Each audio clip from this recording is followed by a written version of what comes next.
Now, clearly, in a bad environment, people can do bad things. And this is the focus not only of Breaking Bad, but it's also Philip Zimbardo's early prison experiment, his classic prison experiment, and actually related to a lot of the recent stuff Albert Bandura has been doing. His Moral Disengagement book just came out in 2016, and it's about this. It's about how social systems can be responsible for moral behavior. So if you're not familiar with the prison experiment, he took psychologically healthy undergrads. He'd already screened them, and he placed them into a fake prison randomly, either as prisoners or as guards. And when this first started out, the first day, it was a little bit of a joke, but it soon became something quite different. And these guards were told that they were not allowed to physically touch, the inmates in any way.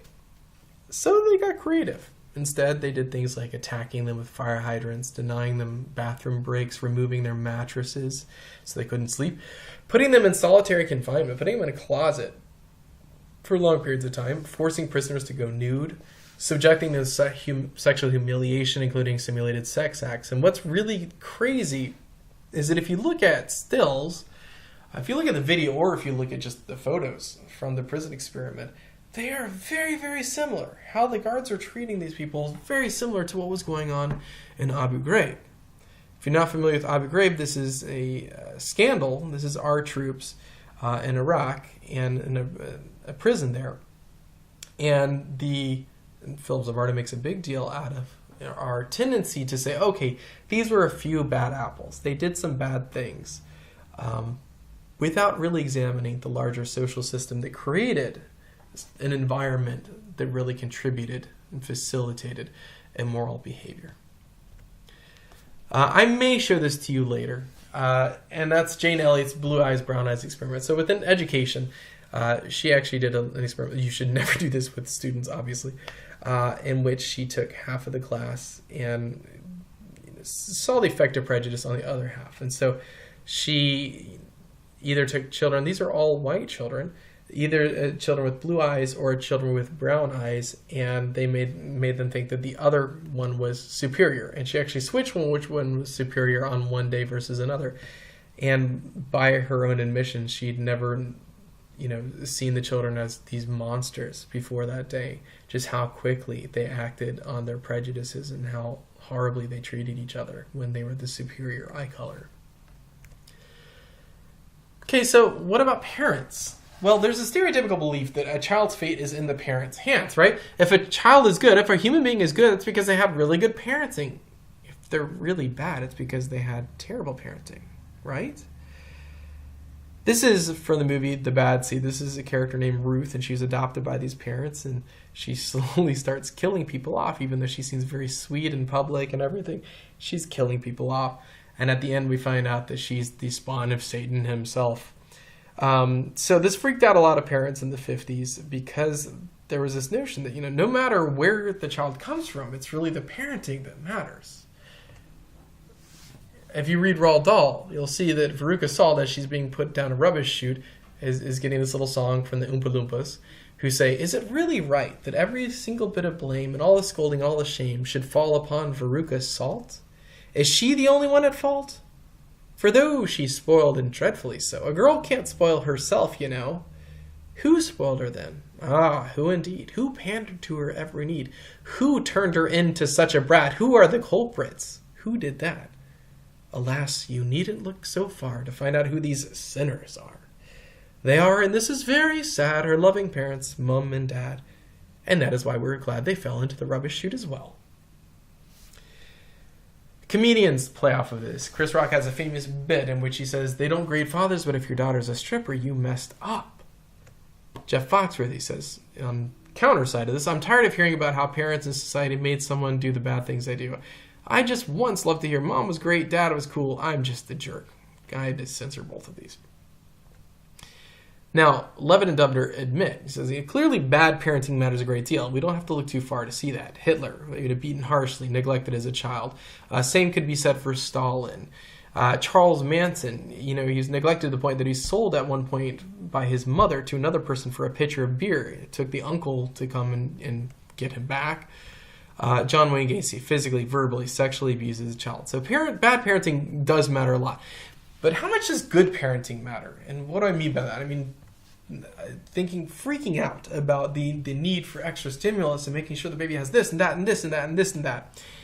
Steven Pinker says, research studies have shown that depriving an organism of stimulation may impede brain growth, but there's no evidence that providing extra stimulation enhances brain growth. So where does that pressure to overparent, to make sure that, oh, my baby needs red and black colors, and they need to be listening to classical music, and they need shiny things, or else their brains are not going to develop? Where does that come from? Well, it comes from other parents. If you know, it doesn't take a long time of being a parent to hear the parent who's like, oh yes, my 3-year-old is already in advanced calculus. The media, I don't know if you remember this or not, when Miley Cyrus, did her dance on MTV, there were so many people calling for the parents' heads, her father's head, including somebody who at one point I somewhat respected, Dr. Drew, who doesn't really know the situation at all and was more than happy to say that the parents were too lenient, they'd been too nice, and this is what happens when parents are too nice. Meanwhile, nobody's had anything to say about Robin Thicke and his profoundly creepy lyrics and what needed to be said about his parents. Advertisements. Also, anytime money's involved, more than happy to take advantage of these things. Paranoia. Susan Thomason, Bye Baby Bye, says, if you look at the marketing rubric of, for example, Baby Einstein, what they talk about is enhancing a baby's natural curiosity. But what's so fascinating about it is there's absolutely no research that undergirds those statements. There just isn't any. It's all marketing. You look at things like this. I don't know if you've heard this before, this idea that listening to classical music, or maybe specifically Mozart, will improve your baby's intelligence. Where does that come from? Well, it does come from a study. And it comes from a published study in one of the best journals. Nature is in one of the highest ranked journals. Here's the thing, though. It was a study of 23 undergraduates. 23 undergraduates that showed temporary improvements in their spatial reasoning. Somehow this came to be understood as listening to Mozart will make your baby smart. And the craze related to this got to the point that Zell Miller, who was then governor of Georgia, actually created a multi-million-dollar bill. He didn't go through with it, but he created this plan to give every baby born in Georgia a classical CD. Somehow that hasn't had any sort of change on babies' intellect in Georgia that I know of. And even the authors, even the people who created that original study are like, what are you doing? This is not what we found. And actually, some of the things that even they found have not been replicated, and yet the myth is perpetuated. People flip out. Baby Einstein is one of those that really took advantage of this. I don't know if you've ever seen a Baby Einstein DVD, but they are absolutely mind-numbing. I recall with Horror 1, in which there was one of those little birds that teeters, and you're just watching it teeter into water for a full minute while we're listening to classical music. And this is, according to Baby Einstein, going to improve the baby's IQ. Well, some studies showed actually decreases in babies' IQs after watching lots and lots of Baby Einstein. So Baby Einstein was forced to recall their DVDs. I actually have one of their DVDs. I never showed it to my children, but if I wanted to, I could get my money back instead of just using it as a prop to make fun of them.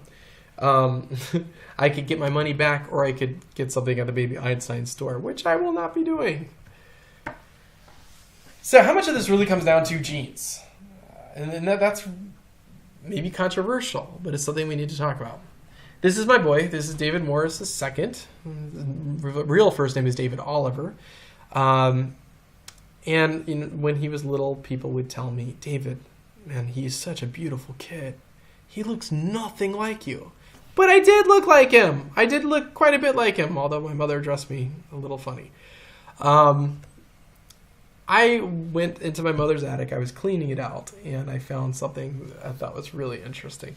At the time, David had just gotten back the end of year report card, and I found my second grade report card. And what's fascinating is just how similar these are. If you look at my son, he got high marks consistently the highest marks in showing empathy and care for others. This is the same thing here. I showed respect and consideration for others. That was consistently a good thing for me. Accepting responsibility for actions. David, that was kind of his lowest thing, or one of his lowest things. For me, same thing. Needs improvement. Demonstrating responsibility. Not very responsible. Here's another one. Avoiding unnecessary talking. I was a talker. So is my son. Here's the evidence right there. But actually, we just got finished with some parent-teacher conferences, and lovely kid. He needs to stop talking so darn much in class to his friends. And then if we look, for reading, I was above grade level at every single point.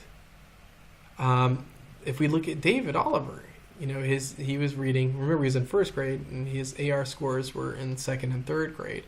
So that was really consistent. Now, if we look at math, that's when it gets really crazy. David was, able to do the math facts, but it always took him time. So he could do 9 plus 5 very quickly. I mean, he could do it. He just could not do it quickly. So they said, in every single thing, this is a consistent thing. Keep working hard, increasing your math fact speed. We continue to work on math fact speed. Keep practicing those math facts. And then you look at my report card, and what does it say? We would like to see David drill at home on his math facts to improve speed in completing assignments. So it's kind of like Picker's talking about. It gets a little creepy. Well, let's look at what the research actually shows. And this is important because we're focusing mainly on 3 different variables that have received a lot of attention. The 3 variables being IQ, a measure of intelligence, personality, and life outcomes. If we look at these things, how much of this is due to nature versus to nurture? Well, how can you even separate those things? Well, here's some examples, that are probably easiest to get your mind around. One is take identical twins who've been raised in separate houses. They never really got to know each other. They're born and then they're raised in 2 different houses. Well, the genes would be the similarity in the traits between identical twins separated at birth. So that could be attributed to the genes. We also have studies in which you have some siblings who were raised together, some siblings who were raised in different places. And so the shared environment is the similarity in siblings raised together minus that of siblings raised apart. That's what can be attributed to shared environment. Anything they shared in that house. So that includes neighbors. That may include, the school, especially if they're in the same classes all the time. And it certainly includes parents.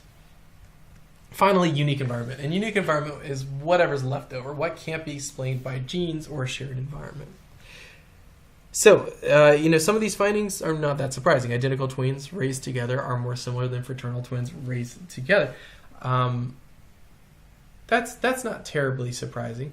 Identical twins raised apart are highly similar. Now, that again is not crazy, but the extent to which that's true can be really surprising. If you look at kind of the anecdotal parts of some studies where they have people who've never met each other yet, they have same mannerisms, things like clicking their fingers when they're waiting for something. Twins who both really like to jump out at people. That's really fun for them. There's one study where 2 twins who'd never met each other, they came together for the interview, and both of them were wearing the exact same thing, like a blue polo, khakis, brown shoes. Biological siblings, far more similar than adoptive siblings. Now, this is where it gets crazy. About half of the variation ranges between 0.25 and 0.75, and that's a lot of variation, but it's also a lot of, that variation. And it really depends on which variable you're talking about. But intelligence, personality, life outcomes is a correlate or an indirect product of the genes. It really comes down to the genes.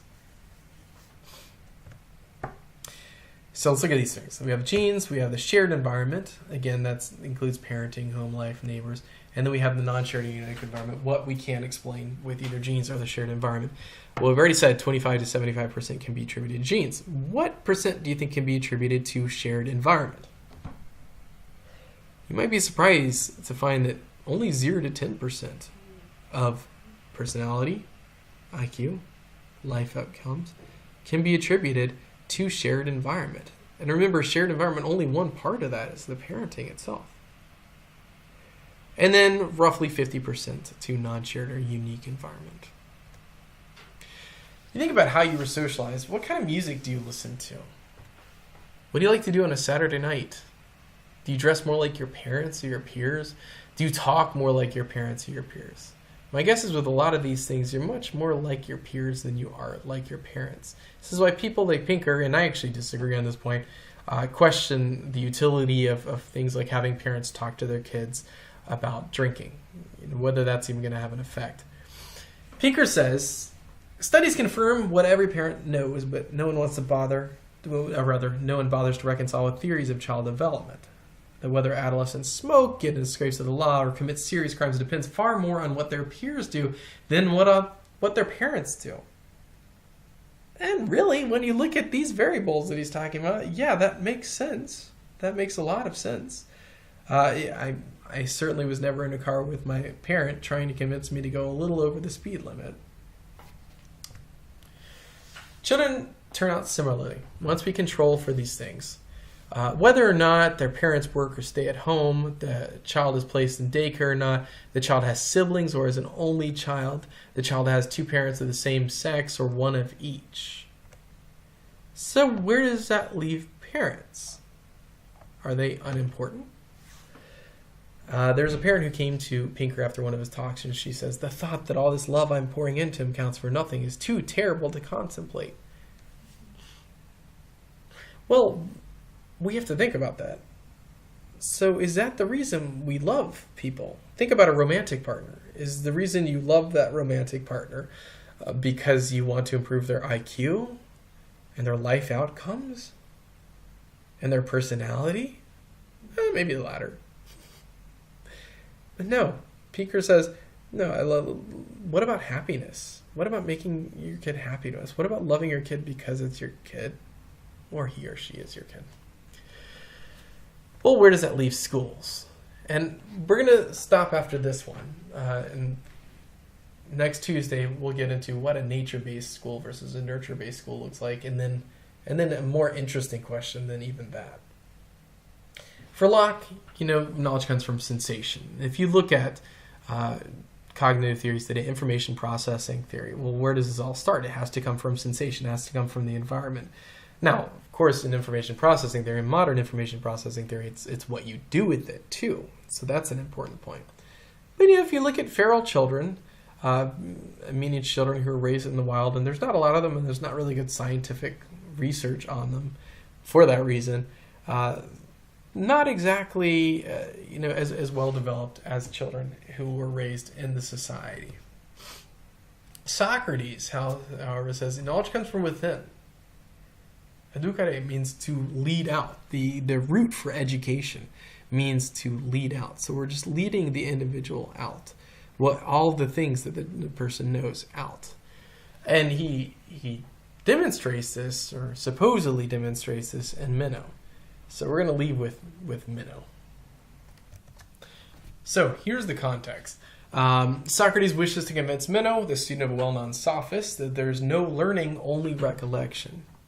To support this claim, he helps one of Meno's servants, a boy, to recall how to double the size of a square. At this point in the dialogue, the boy realizes his mistake. One cannot double the size of a square by doubling the length of its size. And this is time for Socrates to shine. He starts and he says to Meno, watch whether you find me instructing and explaining instead of asking for his opinions, instead of drawing it out. So to the servant boy, he says, you tell me, is this not a 4-foot area figure? You understand what I mean? I do. We add it to this figure, which is equal in area. Yes. And we added this third figure equal to each of the other two. Yes. Could we then fill that space in the corner? Certainly. So we now have 4 equal figures. Yes. Well then, how many times is the whole figure larger than the first one? 4 times. But we were supposed to have one only twice as large, or don't you remember? I certainly do. Doesn't a line drawn from corner to corner cut each of these figures in two? Yes. So now we have 4 equal lines enclosing a new figure? They do. Consider now, how large is this new figure? I do not understand.